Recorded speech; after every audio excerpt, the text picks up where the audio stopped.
இப்போ ட்ரேடிங் பெர்ஸ்பெக்டிவ்னு வரும்போது, நம்ம அந்த ப்ராஃபிட் புக்கிங் அப்படின்றது எந்த மாரிங்க சார் நம்ம பண்ணணும்? ட்ரேடிங் அப்படின்னு வந்துட்டாலே ஒண்ணா மிட் கேப்ஸ் இல்லைன்னா லார்ஜ் கேப். Okay, okay. இந்த 2ல நல்ல குட் ஸ்டாக்கு மொமெண்டம் ஸ்டாக்குன்னு சொல்லுவாங்க. அந்த மொமெண்டம் ஸ்டாக்கை எப்படி கண்டுபிடிக்கிறதுன்னா சார் இப்போ சில பேராமீட்டர்ஸ் நம்ம பார்க்கணும் அப்படின்னு சொல்லி எக்ஸ்பர்ட் சொல்லுவாங்கல்ல. ஸோ அப்போ இன்வெஸ்டிங் அப்படின்னு வரும்போது என்னென்ன மாதிரியான பேராமீட்டர்ஸை வந்து நம்ம கன்சிடர் பண்ணுறது ரொம்ப இம்பார்ட்டன்ட்?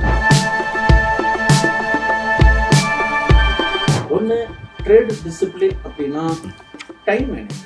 ஓகே. ரெண்டாவது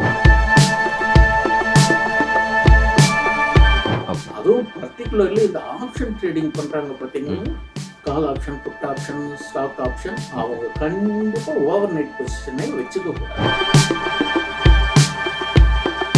என்கிட்ட ஒரு 2 lakhs இருக்கு.